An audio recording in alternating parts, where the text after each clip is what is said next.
Why are some countries rich and others poor? It's a question that has more than one answer. But one of the most relevant variables is wide access to high-quality education. That's according to the World Bank, which has granted over $50 billion in the last 2 decades in order to improve education. The World Bank says that being in school is not the same as learning. Explain to us what that means. What are some of the global underlying issues? So look, there has been a lot of progress in education. We have to recognize that. So much more kids are in school today than 30 years ago. So they are in school, but unfortunately now we have better data to see what's happening inside the school. And it's not that kids are there. We need to see if they're learning or not, if they're getting the fundamental skills that they will need. And unfortunately, what we know now is that that's not happening. The numbers that we have today for low and middle income countries is that 53% of children, in general, most of them in school, some of them are not in school, but most of them are in school. 53% of children at age 10 cannot read and understand a simple text. That's a huge problem. So that means that then all the other education outcomes that we are interested in, right, are at risk. It's going to be very difficult for them then to make progress in their own education and then be successful in the labor market, right? And so, be a productive citizens, have a successful life if they cannot read. Reading really is the basics, right? It's a fundamental skill, right, that you need it in order to learn better math, to learn and acquire social-emotional skills, to have digital competencies. You need reading for everything, right? And that's unfortunately not happening. Basically, every week I will go to a different school. So, yeah, I love this one. Jaime Saavedra is a Peruvian economist and currently the Global Director of Education at the World Bank in Washington, D.C. El cargo de Ministro de Estado en el despacho de Educación que os confío. Sí, juro. He served as Minister of Education in Peru from 2013 to 2016 under 2 presidents. During his tenure, he overhauled the school system in his country. Peru ranked last in the program for international student assessment that measures math and reading levels globally. And only 1 year later, the country's scores show the fastest improvement in the region. You were once Peru's education minister, and many told you when you took office that the education system there was hopeless and that it was impossible to reform. But how were you able to turn the school systems around there? Peru is a system that has 50,000 schools, right? About 500,000 teachers, right? 8 million students. So you think, well, that's big. I have to manage 50,000 schools, right?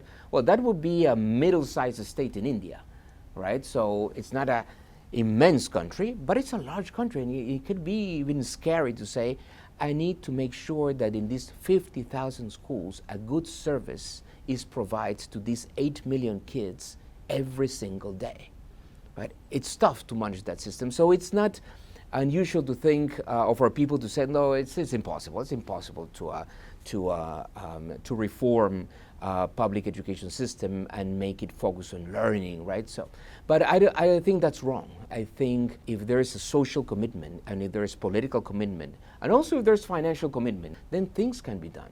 And one critical factor in the reforms in Peru was precisely to turn the teaching career to a meritocratic career, a career in which people do want to enter the career, you need to take an exam, and it's a complicated exam, right? In order to be selected as a teacher, you want to be promoted. Again, it will be done in a meritocratic basis. So that was the key element of the reform in Peru.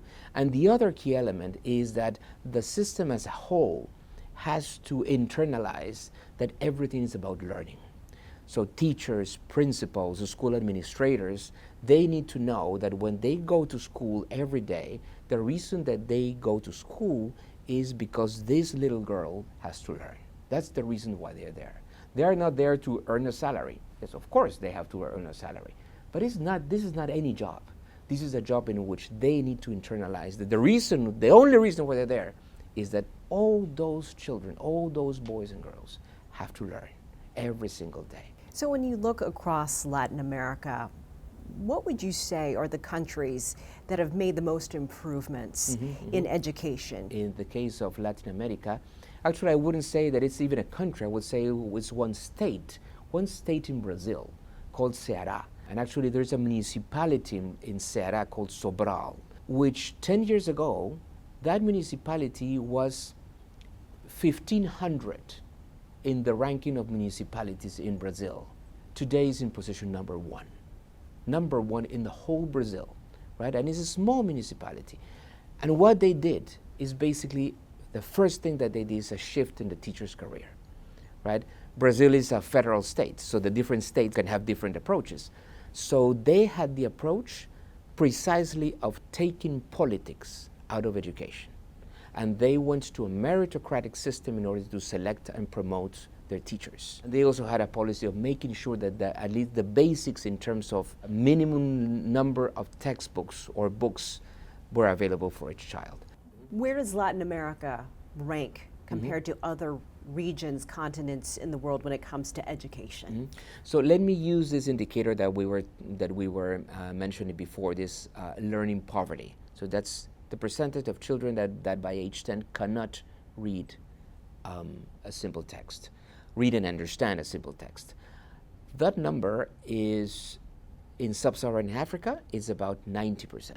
So 90% of children at age 10 cannot read and understand a simple text. That number is about 60% in Middle East and North Africa, is about 50% in Latin America, and in East Asia is much lower, is around 20%. Right? So kind of Latin America is in the middle of the table, right? Now, unfortunately, it has not been improving fast enough, right? This learning poverty has been going down in Latin America, but not fast enough. So definitely the countries in the region have to put much more effort, not only on finalizing solving the access issue, but in terms of improving the quality of the service, the quality of that interaction between teacher and student in the classroom.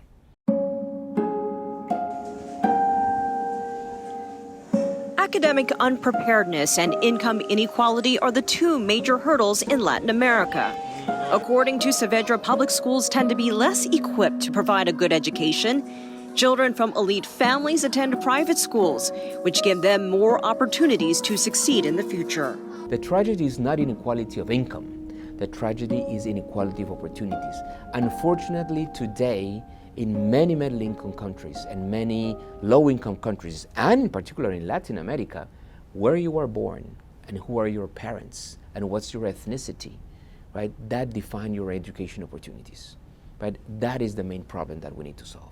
Are you optimistic overall in seeing where the world is going in education? I mean, are we learning from each other? We are identifying actually today at the bank a group of what we call accelerator countries. We do see that there are countries that are going beyond the political rhetoric, right? Because in the political narrative, there's no presidential candidate or president that will not say that education is the most important thing in the world. Everyone would say that, right? But not everyone is really putting the political commitment and the financial commitment and the managerial commitment in order to improve educational systems. But there are a few countries in which that is happening, right? We have states in some countries. So I was mentioning the state of Ceará in Brazil. I can mention the state of Edo in Nigeria, the changes that we're seeing today in Ghana, that we're seeing in Kenya, that we're seeing in Indonesia, that we're seeing in Jordan, that we're seeing in Peru, in terms of real political commitment to improve the quality of the system, makes me really, really hopeful. And actually our role as World Bank is to make sure that more people know, right, about those good experiences and that other countries know about those experiences. But I'm really confident that more countries will be accelerator countries like the ones that I was mentioning. Mr. Jaime Saavedra, thank you so much for joining us on America's Now. Thank you so much for the invitation.